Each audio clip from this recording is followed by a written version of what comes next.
જે લોકો ઘરમાં નોનસ્ટિકનો વધુ પડતો ઉપયોગ કરે છે, નોનસ્ટિકના વાસણો, નોનસ્ટિકની તવીનો ઉપયોગ કરે છે, એ લોકોએ આ વિડીયો ખાસ સાંભળવો જોઈએ. મિત્રો, આપણે વજન ન વધે અથવા તો ઢોસા કે એ બધું તવામાં ન ચોટે એના માટે નોનસ્ટિકનો ઉપયોગ ખૂબ જ કરીએ છીએ. પણ તમે જાણો છો આ નોનસ્ટિકનો ઉપયોગ આપણા શરીરમાં થાઇરોઇડ જેવા ભયંકર રોગોને કરી શકે છે.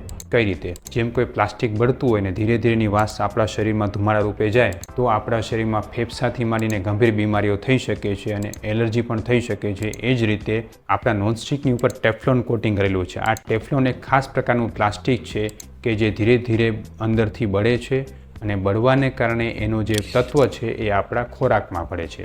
આ ભળેલું તત્વ ખાસ પ્રકારના ઝેરી કેમિકલ્સ ઉત્પન્ન કરે છે જેને PFAS કહેવામાં આવે છે અને આ કેમિકલ આપણા શરીરમાં થાઇરોઇડથી માંડીને અનેક પ્રકારના રોગો કરે છે. આયુર્વેદમાં પણ આને દૂષી વિષ નામનો ઝેર કહ્યો છે. એટલે ખાસ યાદ રાખો, નોનસ્ટિકના ઉપયોગની જગ્યાએ આપણે સાદા વાસણનો ઉપયોગ કરો અને એના માટે બીજા કોઈ પણ ઉપાય કરો, પણ નોનસ્ટિકનો ઉપયોગ તો ન જ કરવો જોઈએ. કારણ કે તમારા સ્વાસ્થ્યની જવાબદારી અમારા ઉપર.